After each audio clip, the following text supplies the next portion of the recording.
는 베드로가 자신이 이제 순교할 순교할 날이 얼마 남지 않았음을 깊이 느낍니다. 이 영적인 사람은 알아요. 그걸 깊이 깨닫고 있어요. 말씀 자기 마음속에 느껴지고 있습니다. 아, 내가 이제 순교할 날이 정말 얼마 남지 않았구나.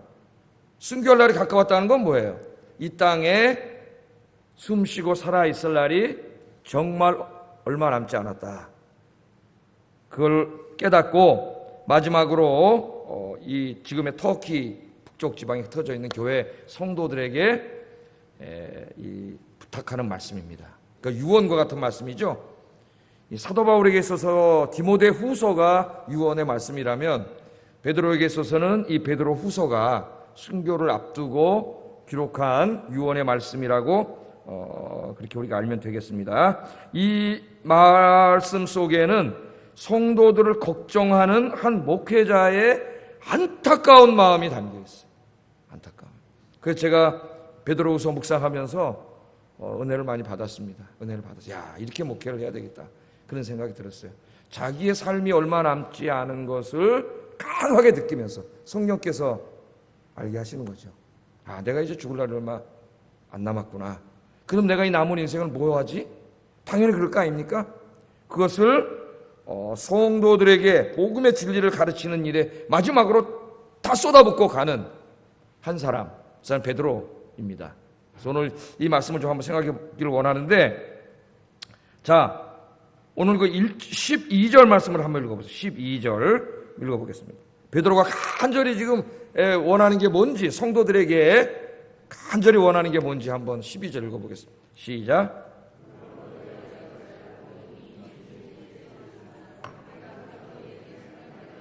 아멘. 그러므로 너희가 이것을 알고 이미 있는 진리에 서 있으나, 그렇게 말합니다. 그러니까 지금 베드로 이 후서, 이 베드로 전서 후서는 어떤 특정한 하나의 교회에 보낸 서신이 아니라 터키 그 북쪽 지역에 흩어져 있는 여러 교회에 모두에게 이렇게 전달된 회람 서신, 일반 서신이라 그래요. 일반 서신. 고린도전서는 고린도 교회에 보낸 서신이지만 여러 교회에 회람하도록 보낸 그런 서신입니다. 여러 성도들에게 보낸 서신인데, 그 성도들에게 뭐라 그러냐면 너희가 이미 알고 있는 진리 위에 서 있으나 그래요.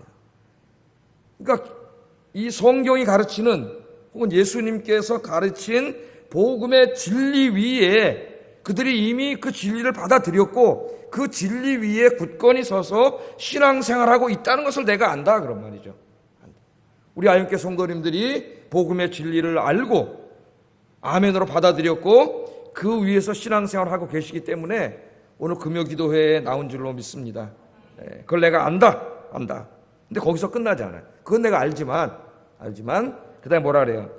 내가 항상 너희에게 생각나게 하노라.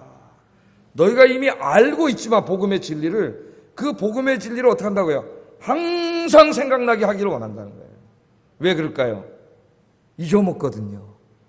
잊어먹는다는 것을 여러분, 그 지식이 완전히 내 머릿속에서 지워졌다는 의미만 있는 게 아닙니다. 우리 안에 그런 게 있죠. 십자가의 진리, 십자가의 은혜, 내가 죄사함 받음, 구원받음, 부활, 영생, 천국, 그런 게 있어요. 우리 머릿속에 뭐 다 잊어먹어서 없어졌다는 게 아니에요. 그러나 그것들이 어떻게 돼요? 여기 내가 그게 생각나게 한다는 말은 그것들이 우리 인생을 온전히 지배하게끔 하기를 원한다는 거예요. 그냥 머릿속에 알고 있으면 뭐해? 내 삶하고 아무 관계가 없는데. 이 복음의 진리들이 항상 내 안에 있어서, 여러분 안에 있어서 여러분 매일매일 그 말씀을 묵상하고 생각이 나서 그 진리가 여러분의 죄사함 받고 구원받고 영생을 얻고 부활하고 천국을 소유한 놀라운 복받은 사람이라고 하는 그 진리가 여러분의 인생을 항상 지배하는, 생각이 나서 지배하기를 원한다는 겁니다. 자, 그래서 그렇게 하기 위해서 지금 내가 이제 살 날이 얼마 안 남았는데 다시 한번 너에게 생각나게 하기를 원한다는 거예요. 강조하기를 원한다. 그렇게 말합니다. 오늘 이 짧은 본문이지만요, 생각나게 하기를 원한다는 말이 3번이나 나옵니다. 3번이나. 12절에 지금 나왔죠? 생각나게 하기를 원한다. 13절에는 일깨워 생각나게 하기를 원한다. 이게 왜 목통이 됐나? 예? 목통 돌아가셨어요. 부활할 줄로 믿습니다. 좀 이따 빨리 부활을 시키시오. 예? 15절에도 뭐라 그래요? 내가 떠난 후에도 생각나게 하려 하노라. 그러니까 이 죽음을 앞둔 이 베드로가 지금 간절히 원하는 게 뭐예요? 성도들에게 지금 이 서신을 통해서 이제까지 내가 가르쳤던 복음의 진리가 너희 그 복음의 진리를 잊어먹지 않고 그 진리가 항상 너에게 계속 생각이 나게, 생각이 난다는 말은 내 삶을 온전히 지배하는 겁니다. 그렇게 하게 하기를 원한다는 거예요. 그게 목회자의 마음이에요. 그게 제가 은혜를 받았어요. 목회자의 마음에 이 간절함이 있어야 된다. 이 간절함이. 성도들이 내가 가르친 이 복음의 진리 뿐만 아니라 이 근본적인 진리뿐만 아니라 성경 66권의 말씀들을 가르치고 그 말씀을 잊어먹지 않고 그 말씀을 늘 집에 가서 되새김질하고 묵상하고 기억하면서 그 말씀의 은혜 속에서 살기를 원하는 간절한 마음, 그 마음이 있어야 된다. 그 마음을 회복하게 해주세요. 저도 그런 마음을 갖게 해주세요. 그렇게 기도를 했습니다. 여기 중요한 것은 여러분, 베드로가 지금 전혀 모르는 새로운 진리를 가르치려고 하고 있는 게 아닙니다. 제가 간혹 그런 생각을 했어요. 야, 아무도 깨닫지 못한 이 본문에 대한 아주 새로운 진리를 내가 가르쳐야지. 그런 생각을 한 적이 없습니다. 그만큼 공부도 많이 했고 그런 생각을 가지고 있었어요. 그런데 오늘 베드로가 뭐라 하느냐? 내가 너희에게 무슨 새로운 것을 가르치려고 하는 게 아니라 기독교의 가장 근본적인 진리, 그 진리를 다시 반복해서 가르치기를 원한다는 거예요. 왜? 잊어먹지 않게 하기 위해서. 계속 그 말씀이 귓가에 들리게 하기 위해서. 반복이죠. 반복입니다. 요즘 이상하게 신명기 새벽에 오늘 82번째 강의를 했는데 신명기 30장 신명기 말씀에서도 계속 하나님께서 어떻게 가르치냐면은 계속 반복돼요. 말씀이 반복되고 조금 확장되고 또 다른 관점에서 또 반복되고 또 확장되고 새롭게 적용하는 데서 또 반복되고 신명기를 82번 강의하면서 하나님을 잘 섬기고 하나님을 예배하고 하나님 말씀에 순종하여 살면 네가 하는 모든 일이 형통하고 네가 그 땅에서 잘 되고 네 자식이 복을 받고 네가 그 땅에서 장수하게 되리라. 네 떡반죽 그릇이 복을 받고 네 가축이 복을 받고 네 자녀가 복을 받고 네가 나가도 복을 받고 들어가도 복을 받고 이 말씀이 계속 나와요. 우리가 머리가 그렇게 나쁘지 않은데 하나님 한 번 말씀하셨으면 됐지. 왜 그렇게 할까? 하나님의 교육 방법이에요. 계속 가르쳐서 어떻게 귀에 못이 박히게 하는 거예요. 반대의 말씀이 또 강조됩니다. 하나님 떠나서 우상 섬기고 말씀에 불순종해서 하나님으로부터 멀어지는 삶을 살면 네 인생이 망한다. 하나님께서 하늘문을 닫으신다 그랬어요. 하나님이 하늘문을 열어야 우리에게 형통한 길이 쏟아지는데 하늘문을 하나님이 닫으면 끝이에요. 비도 오지 않고 아무것도 안 되는 거예요. 근데 신명기를 읽어보세요. 하나님이 닫아버린 거예요. 네가 하나님 떠나서 우상 숭배하고 세상으로 잡고 가고 죄 짓고 살면 하나님이 하늘문을 닫아. 여러분, 하나님이 하늘문을 닫으면 끝이에요. 내가 아무리 노력해도 아무것도 되지 않습니다. 이 말씀을 신명기에서 계속 반복해요. 계속. 왜? 잊어먹어요. 그 다음날 나가서 또 잊어먹고 살아요. 잊어먹고 살아. 그래서 계속 오늘 베드로도 보면은 또 계속 잊어먹지 않고 생각나게 하기 위해서 내가 너희를 가르친다고 계속해서 그렇게 이야기하고 있습니다. 제가 아까 어떤 동영상을 하나 보니까 특전사 요원들에 대한 동영상, 특전사. 우리나라 최고 정예부대 특전사, 가장 무서운 훈련을 받는 그런 군인들 아니에요? 특전사 군인들은 대부분이 직업군인입니다. 하사관 중심으로. 이제 그거는 군대 20개월 해가지고는 숙련될 수 없는 기술이기 때문에 특전사 사병들은 그냥 행정이나 이런 걸 하는 것이고 진짜는 직업군인들이에요. 오랫동안. 근데 매년 훈련을 하는데 어떻게 해요? 매년 새로운 걸 하는 게 아니에요. 매년 반복하고 그걸 또 자주 반복을 합니다. 그래서 아까 동영상을 본 거는 이제 직업군인의 길을 들어온 하사들, 그 하사들이 훈련하니까 미숙하죠, 잘. 특전사 뭐 탁 달았지만은 하는 거 보니까 아직 익숙하지가 않아요. 그냥 벌써 중사, 상사 이런 사람들은 막 낙하산부터 시작해서 막 능숙하죠. 그 미숙한 사람들이 그 반복되는 훈련을 계속하면 어떻게 될까요? 그게 몸에 배서 익숙해지는 거죠. 그래서 자연스럽게 하는 거예요. 자연스럽게. 여러분 이거 신앙생활도 마찬가지고 운동도 다 마찬가지예요. 예? 그럼 테니스도 맨 처음에 테니스장에 가면은 맨날 서가지고 매째 이러만 해 이거 막 그러다 하기가 싫어요. 근데 왜 그래요? 근본 이 운동 기본 운동을 잘 익혀야 됩니다. 유도장 가면은 맨날 낙법만 해 낙법. 6개월 동안 낙법만 해요. 유도장. 그래야 오버 쳐서 나가 떨어졌을 때 뼈가 안 부러져요. 그래가지고 나중에 하다 보면 어떻게 돼요? 몸이 익숙해져요. 나중에 낙하산도 쫙 타고 내려오고. 여기 지금 이 하나님이 우리를 향해 가지고 계신 마음도 그런 거예요. 우리의 마음도 계속 하나님의 말씀을 묵상해. 내가 죄 사함 받고 구원받은 놀라운 은혜. 그거 모르는 사람 어디 있어요? 근데 잊어먹어요. 우리가 잊어먹고 살아. 그러니까 뭐가 없어요? 감사가 없어요. 감격이 없어요. 그 십자가의 사랑을 계속 묵상을 해보세요. 바울처럼. 그러면 거기에 놀라운 하나님의 사랑을 깨닫습니다. 그래서 바울이 뭘 깨달았다 그래요? 하나님의 우리를 향하신 주님의 사랑의 그 높이와 그 깊이와 그 넓이가 얼마나 큰가를 깨달았다 그러잖아요. 늘 십자가에 달려있는 주님을 생각하고 주님의 은혜를 생각할 때 그걸 늘 묵상하면 그 은혜의 넓이와 깊이 그 높이를 깨닫게 돼요. 우리가 그런 지경에 이르는 사람은 항상 어때요? 감사가 넘치는 거죠. 감사가 넘치고 십자가의 은혜가 넘치고 그래서 그 은혜에 내가 어떻게 하면 더 보답하는 삶을 살까 헌신이 넘치는 삶을 살게 되는 거예요. 오늘 베드로가 원하는 것이 바로 그것입니다. 여러분 우리가 부활한다는 거 모르는 사람이 어디 있어요? 그런데 정말 여러분 죽어서 부활한다는 것이 여러분 인생을 강하게 지배하고 있습니까? 그 부활에 대한 소망이 여러분 인생을 강하게 드라이브해가고 있습니까? 대부분 그렇지 않아요. 그래서 그리스도인들도 부활을 믿는다 하지만 막상 죽음 앞에 가서는 두렵고 무섭고 떨리고 정말 부활이 있나? 그냥 이성으로만 부활이지 진짜 그 부활의 확신을 갖지 못하기 때문에 이 죽음의 불안에서 벗어나지 못하기 때문에 불안하고 우울하고 벗어나지 못하는 거예요, 여러분. 그러나 그 부활의 말씀을 계속 묵상해 보세요. 기도하면서. 그럼 부활에 대한 확신이 생겨요. 부활의 확신이 생기면 죽음에 대한 두려움이 싹 없어져요. 그러면 죽음에 대한 두려움이 없어지는 순간 불안이 싹 없어져요. 그 다음 우울이 싹 없어져요. 죽음이 두렵지 않은데 부활에 대한 소망이 넘쳐나.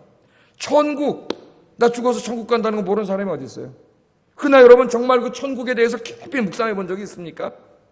이 땅에서 조금이라도 더 잘 사는 데만 관심 있지 우리의 영원한 나라에 대해서 한번 생각해 보셨어요? 하나님 나라에 대해서 깊이 묵상해 보세요. 그러면 하나님 나라에 대한 소망이 생겨요. 그럼 이 땅에 대한 욕심이 사라져요. 우리 마음속에 정욕과 탐욕이 사라져요. 하나님 나라에 대한 소망이 가득 차게 돼요. 주님의 나라를 위해서 일하게 돼요. 할렐루야. 오늘 여기에 베드로를 통해 하나님 우리에게 원하시는 게 바로 그겁니다. 난 다 안다고요? 다 알 수 있을지 모릅니다. 그냥 배워가지고 기억하고 있을지 그냥 여러분 그냥 기억하고 있는 거예요. 그것을 오늘 하나님이 베드로를 통해서 우리에게 뭐라고 말씀하십니까? 그걸 계속 가르쳐가지고 저는 가르치고 여러분들은 어떻게 해요? 깊이 묵상하는 거죠. 그 말씀을 붙잡고 기도하고 묵상하고 주님이 십자가의 은혜가 내 삶을 지배하게 하시고 넘치게 하시고 부활의 소망이 넘치게 하시고 천국에 대한 소망이 넘치게 하시고 영생에 대한 소망이 넘치게 해 주시옵소서. 늘 묵상하면 여러분 인생이 바뀌어요. 세상을 바라보는 시각도 다 바뀝니다. 오늘 바로 그겁니다. 3번이나 생각나게 하기 위해서 여러분 늘 이 진리의 말씀 선포될 때마다 가슴에 품고 묵상하고 집에 가서 또 묵상하여 이 진리의 말씀이 이 십자가의 은혜가 이 부활의 소망이 천국에 대한 소망이 여러분의 삶을 완전히 지배하는 여러분 되시기를 주의 이름으로 축복합니다. 그렇게 되기를 원한다는 거예요. 그래서 베드로가 죽음으로 이제 좀 있으면 죽는데 자기가 죽기 전에 마지막 자기 성도들에게 자기가 죽어갈 수 있는 최고의 선물이 뭐냐? 바로 이 복음의 진리, 이 진리 위에 확고 있어서 잊어먹지 않고 신앙생활 하도록. 그게 목회자의 마음이에요. 목회자의 마음. 그래서 하여튼 저도 죽을 때까지 그런 마음으로 목회하려고 합니다. 여러분 어떻게 하면 하나라도 더 가르쳐주고 반복해서 가르쳐야 되겠구나. 한 번 가르친 거 지나가지 말고 또 이야기하고 또 이야기하고 또 가르치고 또 가르쳐서 여러분 귀에 그냥 아주 꿈에도 쟁쟁하게 들리도록 생각나도록 가르쳐서 우리 성도들이 진짜 말씀 안에서 그냥 살찌고 하나님 앞에 헌신하는 성도들 만들어야 되겠다. 그런 생각을 갖게 됐습니다. 저는 열심히 가르치고 여러분 그렇게 되기를 주의 이름으로 축복합니다. 자, 베드로가 이런 사역을 지금 하고 있는데 어떤 상황이냐? 어떤 상황이? 베드로 어떤 상황이 있다 그랬어요 아까? 13절 14절 한번 읽어보겠습니다. 13절 14절 시작.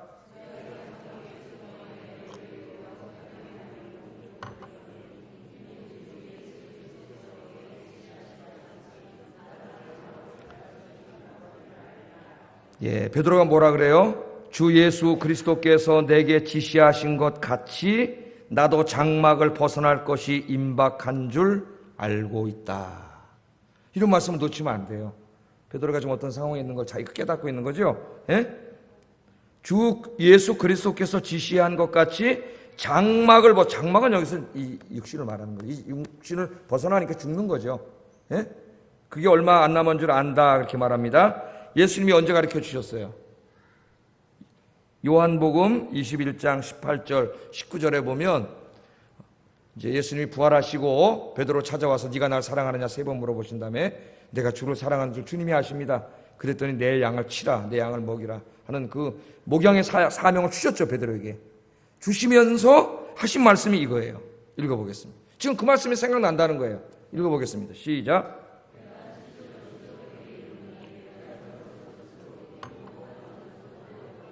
늙어서는 내 팔을 벌리리니 남이 내게 띠띠우고 원하지 아니하는 곳으로 데려가리라. 이 말씀을 하시면 베드로가 어떠한 죽음으로 하나님께 영광을 돌릴 것을 가리키심이라. 이 말씀을 하시고 베드로에게 이르시되 나를 따르라 하시니. 남이 내게 띠띠우고 원하지 않는 곳으로 데려가 내 팔을 벌린다는 말이 뭡니까? 어떻게 죽는다는 거예요? 네가 나처럼 십자가에 달려 죽을 거라는 거예요. 네가 나를 따르면, 그래서 내가 너에게 맡겨준 사명, 내 양을 치고 먹이는 사명을 잘 감당하면 내가 너에게 큰 집 사줄게, 돈 많이 줄게. 예수님이 그렇게 약속을 하신 것이 아니고 네가 그 사명을 잘 감당하면 어떻게 된다고요? 감당하다가 십자가에서 죽게 된다는 것을 예언을 하십니다. 그러니까 여기서 주님이 약속하신 복은 순교의 복이에요. 순교의 복. 이 땅에서는 아무것도 없는 거예요. 우리가 생각하는, 우리의 그런 맨날 생각하는 유치한 세상의 복이 아니에요. 물론 그런 복도 하나님 주십니다. 필요하면 일용할 양식도 주시지만 이 복은 더 궁극적인 복이죠. 궁극적인 복. 여러분 이런 복을 사모하십니까? 정말이세요? 주님을 위해서 죽는 복. 지금 베드로가 로마에서 이제 사역을 하고 있는데 네로라고 하는 폭군이 통치하고 있잖아요. 네로는 로마를 완전히 다시 지으기를 원해. 다시 지으려고 했어요. 그럼 다 불태워버려야 되잖아요. 그래서 불질러 버렸습니다. 이 로마에다가. 근데 시민들이 반란이 일어나니까 무서우니까 누가 이게 뒤집어 씌웠어요. 로마인들이 다 싫어하던 사람들이 공공의 적이 그리스도인이었거든, 그 당시에. 베드로 전서에 보면 나와요, 그게. 그래서 그리스도인들에게 뒤집어 씌운 거예요. 지가 불질러 놓고.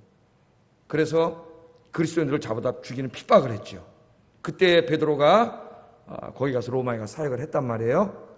바울도 나중에 거기 가서 순교를 하게 되고, 코바디스라고 하는 영화에 이 장면이 나옵니다. 베드로가 나중에 로마에 불타고 막 네로가 핍박을 하니까 로마를 빠져나와서 몸을 피해서 가는데 갑자기 부활하신 주님이 베드로와의 떡 앞에 떡 나타나. 베드로가 뭐라 그래요?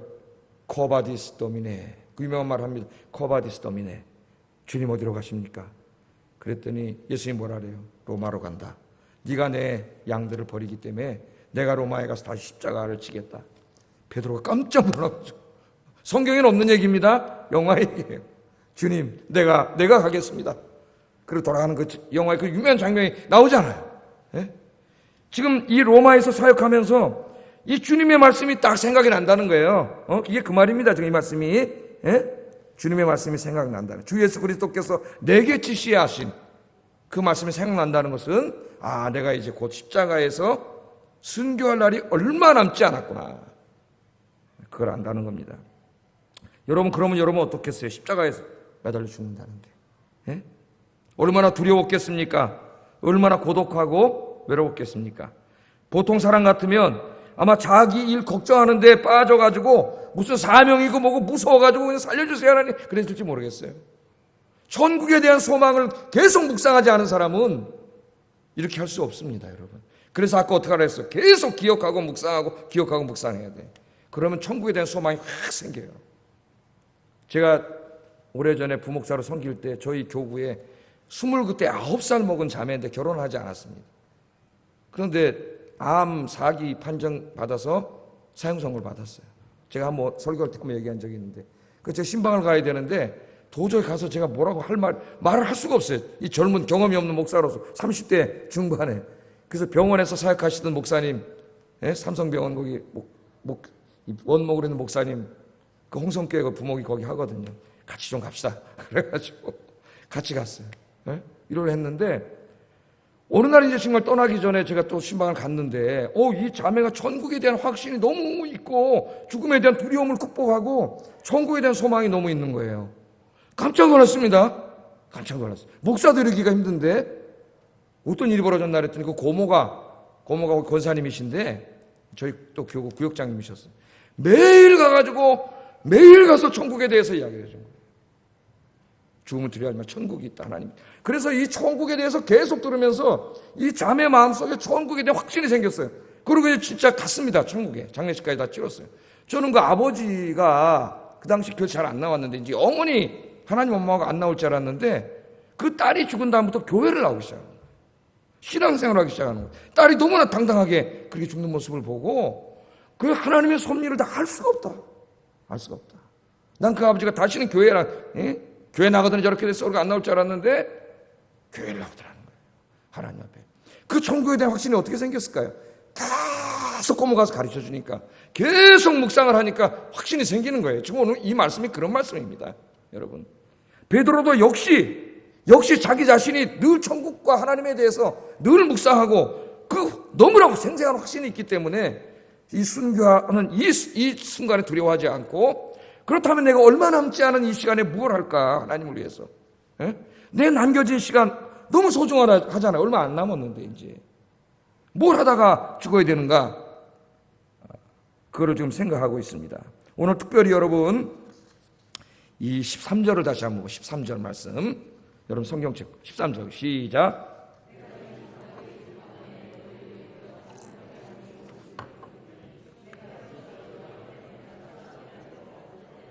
어떤 것을 생각나게 하려 하노라. 아멘. 여기 보면 내가 이 장막에 있을 동안에, 거기다 한번 성경치다 붙여보세요. 이 장막에 있을 동안에, 장막에 있을 동안에 이 장막은 육신이라 그랬죠. 살아있는 동안에 이제 얼마 남지 않은 이 짧은 시간, 여러분, 우리가 살다가 보면 어떤 때는 내가 원하지 않는데 3개월밖에 안 남았습니다. 그렇게 할 때도 있습니다. 병으로. 그러면 여러분 그 3개월 동안 뭐 하시겠어요? 대부분의 사람이 받아들이지 못하고 두려움과 공포 속에 살아갑니다. 왜 그럴까요? 인간이기 때문에 어느 정도 이해할 수 있지만 항상 하나님 나라에 대해 생각하지 않았어요. 묵상하지 않았기 때문에 갑자기 닥쳐오면 감당할 수가 없어요. 감당할 수가 없어요. 그러나 늘 묵상하고 생각한 사람은 뭐 그 사람도 인간이기 때문에 약간 두려움과 절망이 잠깐은 몰려올 수 있겠지만은 금방 극복합니다. 이 얼마 안 남았구나. 내가 그것도 십자가에서 죽을 날이 얼마 안 남았구나. 이 남은 인생을 뭐 하는 데 써야 될까? 이거 생각한 거죠, 베드로가 지금 여기에. 얼마 남지 않은 시간을 내 사랑하는 성도들 이 복음의 진리의 이 말씀을 다시 한번 기억시켜서 내가 죽더라도, 죽은 이후에도 오늘 그러잖아요. 내가 죽어도 절대로 잊어먹지 않도록 다시 가르치는데 내 마지막 시간을 보내야 되겠다. 그래서 베드로가 베드로 전서 후서 쓰고, 마가를 통해서 어떤 사람은 마가복음도 여기 포함된다 그래요. 마가는 베드로의 제자였고, 마가는 여러분 공부했죠? 바울이 오라 그래가지고 디모데 후서에 보면 바울이 로마 감옥에 있을 때 로마로 갔다가 거기는 베드로를 만나서, 베드로는 헬라어를 모르기 때문에 통역관이었습니다. 베드로의 통역관. 베드로가 설교하면 통역을 해주고, 그래서 그 베드로의 사상을 요약해서 마가복음을 썼다 그래요. 학자들이. 그 말씀을 내가 가르쳐서 저 성도들이 내가 죽는 게 문제가 아니고, 난 죽으면 천국 가니까 너무 좋은데, 이 땅에 남아있으면 이단도 많고 사탄도 역사하고 있고 신앙이 흔들리는 사람도 있고, 그런데 이 말씀을 더 가르쳐서 절대 흔들리지 않는 사람으로 만들어야 되겠다. 여기에 내가 남은 인생을 다 쏟아붓고 죽어야 되겠다. 그런 거죠, 여러분. 그렇게 얘기를 해서 제가 묵상하면서 은혜를 받습니다. 깨닫고 큰 은혜를 받았어요. 자, 베드로는 이처럼 하나님께서 맡기신 교회와 성도들을 위한 이 모든 일을 다 마치고 네로의 손에 의해서 순교하게 됐는데, 십자가에 순교했다는 게 분명합니다. 이 당시에 그 로마에서 사역을 했던 클레멘트라고 하는 사람이 있어요. 클레멘트, 로마 교회 첫 감독이었던 클레멘트가 이 로마에서 고린도 교회로 보내는 클레멘트 일서라고 편지가 있습니다. 성경은 아닌데 이제 외경에 있어요. 여기에 보면 이렇게 썼어요. 베드로는 부당한 시샘으로 말미암아 한두 번 아니라 수많은 고역을 견뎌냈다. 아마 로마에서 고난이 많았던 것 같습니다. 이런저런 일로. 그리고 마침내 순교했고 그를 위해 준비된 영광의 나라로 갔다. 클레멘트 1서 5장 1절에 그렇게 나와 있습니다. 우리 성경에는 안 나오는데 영광의 나라로 갔다. 그가 그렇게 하고 싶었던 하나님 품으로, 하나님 나라로 순교했으니 하나님 가장 가까운 데 있을 줄로 믿습니다. 계시록 6장에 보면 순교자들의 영혼이 제단 가장 가까운 데 있잖아요. 하나님 앞에. 이 우리 기독교 초기의 모든 기록들을 보면은 베드로가 다 십자가에 못 박혀 죽었다고 말하고 있고, 특별히 교부인 오리게네스는 베드로가 십자가에 거꾸로 못 박혀 죽었다고 말합니다. 그러니까 우리가 보통 베드로가 거꾸로 못 박혀 죽었다고 할 때 이건 오리게네스가 한 말이에요. 교부. 십자가에 거꾸로 못 박혀 죽었다. 그렇게 죽어서 바티칸 언덕에 검소하고 초라하게 묻혔다. 그렇게 이야기합니다. 이 땅에서는 아무것도 얻은 것이 없지만 하나님께서 면류관으로 준비해 놓으신 줄로 믿습니다. 주님에서 주님 일하다가 마지막 그 순간까지 그렇게 갔잖아요. 여러분, 그러면 이 장막에 있을 동안에 이 말씀에 집중해야 돼요. 우리도 그렇게 생각을 해야 됩니다. 이 장막에 있을 동안에 내 생명이 붙어있는 동안에, 다시 말해 하나님께서 나에게 얼마를 더 살게 하실지 몰라요. 아무도 모릅니다. 하나님 불러가시는 날 가는 거예요. 우리는 내가 이 장막에 있을 동안에, 이 살아있을 동안에 나는 그럼 어떤 인생을 살 것인가? 내 남은 시간을 난 하나님을 위해서 뭘 할 것인가? 이거 생각해 봐야 됩니다. 우리 좀 연세가 드신 저보다 윗분들, 저를 비롯해 저보다 윗분들은 그렇게 많은 시간이 남지 않았어요. 우리 시편 90편에 보면 모세가 자기 인생의 날수를 계수해 보라 그랬어요. 정확히는 모르지만 내가 어느 정도 더 살 수 있을까? 평균 연령도 있고 다 한번 계수해 보라 그랬습니다. 우리 인생이 그렇게 많이 남지 않았어요. 더 심각하게 생각해 봐야 됩니다. 내 인생의 날 동안, 남은 날 동안 그럼 내가 이렇게 걸어다닐 수 있고 움직일 수 있고 이렇게 할 때에 내가 과연 내 인생을 어디다 다 이 중요한 시간을 쏟아붓고 살 것인가? 생각하세요. 오늘부터 정말 생각하셔야 돼요. 안 그러면 남은 인생을 헛되게 보냅니다. 헛되게. 우리 젊은이들에게는 그래도 조금 더 시간이 많습니다. 여러분들에게는 시간이 많이 남았어요. 내가 이 장막에 있는 동안에 나는 앞으로 무엇을 위해 살 것인가? 깊이 생각해 봐야 돼요. 제가 옛날에 신학교 가서 목사가 될 것인가 말 것인가 방황할 때 저희 아버님 살아계실 때 저를 하루 부르더니 그렇게 얘기하더라고요. 야, 장모야, 인간으로 태어나서 다 주님의 일을 위해 살다가 죽겠지만 주의 종이 돼서 주의 일을 하는 게 얼마나 영광스러운 일이냐? 가장 영광스러운 일이 아니냐? 저희 그렇게 말씀해 주셨어요. 제가 그 말씀이 생각나더라고요. 여러분, 다 목사가 될 필요 없고 다 선교사가 될 필요 없습니다. 여러분 주어진 여러분 삶의 현장에서 주님을 위해서 살면 되는 거예요. 그러나 내가 어떻게 살 것인가? 이거 분명히 알아야 됩니다. 이거 정하지 않으면 인생이 계속 방황하는 인생이 돼요. 나중에 30, 40이 돼도 방황하는 인생을 살아. 그럼 곤란해요. 여러분, 제가 그림을 하나 보여드리겠습니다. 그림. 이거 뭔 그림인 것 같아요? 잠깐 생각할 시간을 드리겠습니다. 이거 뭐지? 네? 이효령 선생의 젊음의 탄생이라는 책이 있는데, 이 책에 보면 9가지의 매직 카드를 통해서 젊은이들에게 어떻게 미래를 준비할 것인가를 가르치는 그런 책이에요. 근데 이제 거기에 나오는 이 9개의 매직 카드 중에서 세 번째 매직 카드가 이 카드인데, 자, 이거 무슨 그림인 것 같습니까? 의미가 있는 것 같나요? 예? 이거 뭐지? 엉클어진 머리도 아니고. 예? 목욕탕에 가면 가끔 이런 게 있죠. 막 엉클어진 머리가 막. 이게 뭔 것 같아요?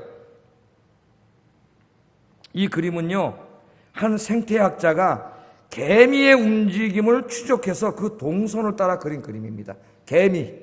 개미가 어떻게 움직이나 그걸 봐가지고 그 동선을 따라 개미가 움직이는 그림을 그린 거예요. 이렇게 움직이는 개미가. 예? 그런데 개미의 움직임이 막 어때요? 막 방향이 있어요, 없어요? 지금 어때로죠? 그냥 여기 갔다 저기 갔다 꾸불탕 예? 막 이렇게 움직이는데, 그런데 갑자기 말이죠, 이 개미가 방황하고 다니다가 갑자기 직선 있죠, 저기 직선. 아, 나 이걸 안 갖고 왔는데 포인트 펜을. 요 직선이 있죠, 쫙. 그림이 좀 흐려서 안 보여요. 보여요, 안 보여요? 쫙 화살표 있는 직선이 있잖아요. 저렇게 이 곤충학자가 가만히 보다 보니까 개미가 막 지멋대로 막 이거면 진짜 막 방황하고 막 왔다리 갔다리 하다가 어느 순간에 갑자기 쫙 직진으로, 조금도 방황하지 않고 직진으로 움직이는 걸 본 거예요. 뭘 발견했을까요? 먹이를 발견했습니다. 먹이를. 그러니까 먹이를 발견하기 전까지는, 목표물을 발견하기 전까지는 그냥 사방을 헤매고 다니는 거, 어디로 가는지 막. 예? 그러다 딱 목표를 발견하니까, 먹이가 있으니까 그 다음부터는 조금도 좌로나 우로나 치우치지 않고 먹이를 향해 쫙 직진하는 거예요. 이 매직 카드를 통해서 이어령 선생은 젊은이들에게 그렇게 이야기합니다. 우리가 진리를 발견하기 전까지는, 젊은이 시절은, 여러분 나이 시절은 진리를 향해 가는 여러분의 발걸음은 이렇게 혼란스러울 수 있어요. 막 이리도 갔다 저리로 갔다. 에? 저도 학교 다닐 때 뭐가 진리인지, 내 인생을 다 불살을 만한 진리가 뭔지 방황했습니다. 에? 여러분 그까짓 밥 먹고 살고 뭐 돈 많이 벌고 그런 정도가 아니라 내 인생을 다 바칠 수 있는 진리가 뭐냐, 그런 걸 생각하고 살아야 돼. 여러분 나이 때부터 내 인생을 다 바쳐도, 내 생명을 바쳐도 아깝지 않을 진리가 뭐냐. 여러분 여기 개미의 이거는 그 진리이신 예수 그리스도를 발견하기 전까지 우리 인생과 같아요. 주님을 만나기 전까지, 진리이신 주님을 만나기 전까지 우리는 그냥 헤매고 다녔습니다. 돈 버는 게 단지 알고, 버름 또 세상 나가서 즐기고 다니고, 이렇게 인생을 막 그냥 이렇게 다녔어요. 그러나 여러분 이제 우리는 진리이신 주님을 발견한 사람이에요. 이 진리를 발견한 다음부터는 좌로나 우로나 치우치면 안 돼요. 표대이신 예수 그리스도를 향하여 이 진리를 발견한 자들은 이제는 좌로나 우로나 치우치지 않냐고, 인생을 낭비하지 않고 진리를 향해 달려가야 됩니다. 그런 여러분들이 되기를 주의 이름으로 축복합니다. 예? 사도 바울이 그랬잖아요. 사도 바울이 진리이신 주님을 만나기 전까지는 방황하는 인생을 살았어요. 그는 로마 시민권을 갖고 있고 돈도 많은 부잣집 아들이고, 로마 시민권에다 부잣집 아들에다 가문도 좋고 공부도 제일 많이 한 당대 최고의 학자고, 이 땅에 사람들이 부러워할 만한 거 다 갖고 지멋대로 살았죠. 교회도 핍박하고 저렇게 개미처럼 살았어요. 그런데 어느 날 주님을 만난 다음에, 부활하신 주님을 만난 다음부터는 그의 인생이 어떻게 해요? 방황하지 않고 좌로우로 치우치지 않고, 그 다음부터는 표대이신 주님을 목표로 정해놓고 표대를 향해 직진으로 달려갔습니다. 직진으로. 빌립보서 3장 13절 14절 읽어보겠습니다. 시작.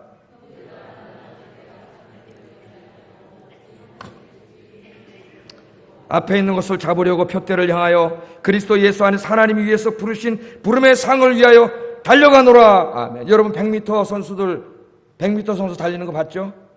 우샤인 볼트가 100m 달리는 거 봐요. 0.0몇 초 차이로 납니다. 100m 선수가 달리는데 지나가다 뭐 이렇게 옆에 보고 뭐 이런 거 봤어요?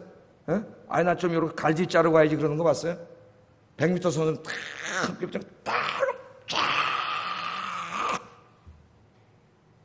우리 신앙생활이 그렇게 돼야 돼요. 우리 젊었을 때는, 난 젊은이들이 방황할 때가 있습니다. 저도 20살 때 술도 먹어보고 그랬어요.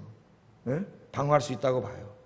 방황해 보세요. 그러면 어떤 방황을 하느냐, 정말 진리가 뭐냐, 거기에 대해서 한번 고민해 보세요. 그냥 교회만 왔다 갔다 하는 게 아니라 정말 내 인생을 다 바쳐도 아깝지 않은 진리가 뭔가, 정말 예수 그리스도가 진리인가, 그분이 정말 하나님의 아들이신가, 그분이 정말 구원자이신가 고민해 보세요. 기도하면서. 그래서 주님이 정말 구원자요 하나님의 아들 이미 여러분 확실해지면, 진리 이미 확실해지면 그 다음부터는 흔들리지 마시고 목표를 향하여 달려가시기를 주의 이름으로 축복합니다. 예? 옛날에 그 유명한 새벽을 깨우리로다 김준홍 목사님 책에 나오는 얘기가 있지 않습니까? 이 김준홍 목사님이 저 대학 철학과 다닐 때 진리, 자기가 이제 조교가 돼가지고 애들은 철학을 가르치면서 진리론을 가르치는데 어떤 학생이 딱 손을 들더니, 교수님, 그런 진리 말고 철학자들이 말한 진리 말고 내 인생을 바쳐도 아깝지 않을 그 진리가 뭡니까? 그렇게 딱 물어보는데 자기가 대답을 못하겠더라고요. 예? 그래서 그 다음부터 다 가르치는 거 내려놓고 진리를 찾아다니거든요. 진리가 뭔가?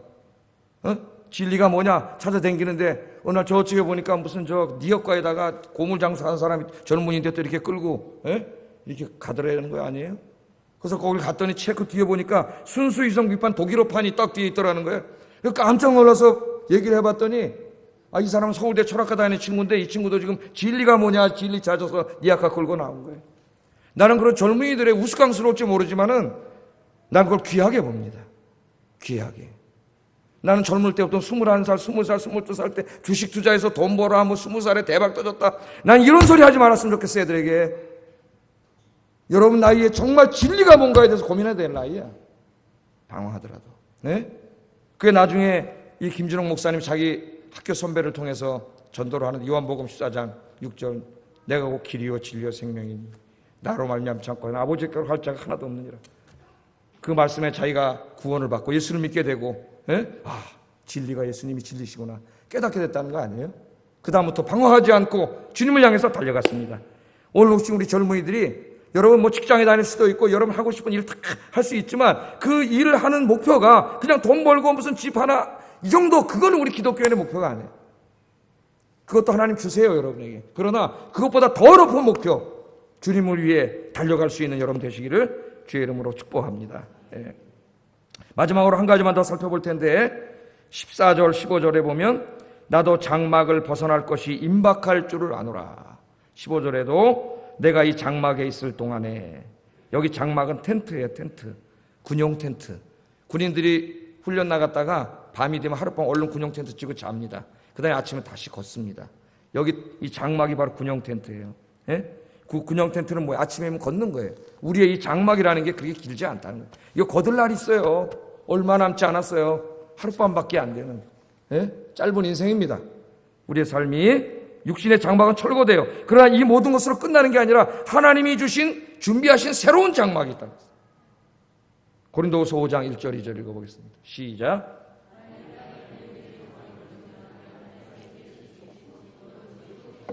하늘에 있는 영원한 집이 우리에게 있는 줄 아느니라. 우리가 여기서 탄식하며 하늘로부터 오는 우리 조서로 덧입기를 간절히 삼아. 우리의 이 장막집이 무너지면 뭐가 있어요? 하나님께서 지으신 집, 우리 손으로 지은 집이 아닌 하나님이 지으신 영원한 집이 있다. 그게 뭡니까? 우리의 부활의 몸이에요. 그 몸을 하나님이 하늘에 간직해 두셨어요. 우리가 부활할 때 우리에게 주실 거예요. 이 장막이 무너지는 걸 너무 두려워하지 마세요. 이 장막을 영원한 것으로 생각하지 마세요. 이 장막이 무너져야 돼요. 무너지면 다시는 무너지지 않는 영원한 집이 있습니다. 영생이 있습니다. 부활의 몸이 있습니다. 그 하나님 주실 영광의 몸을 소망하면서 오늘 베드로를 통해 그걸 잊지 말고 계속 기억하여 묵상을 하랬잖아요. 묵상하면서 인생을 낭비하지 말고 주님을 위해 남은 인생을 직진으로 조금도 치우치지 말고 직진으로 달려갈 수 있는 저와 여러분 되시기를 주의 이름으로 축복합니다. 말씀을 생각하면서 기도하겠습니다. 진리의 말씀, 생명의 말씀, 십자가의 말씀, 영생의 말씀, 부활의 말씀, 천국의 말씀 늘 묵상하고 배워서 이 진리의 말씀 가운데 거하게 하여 주시옵소서.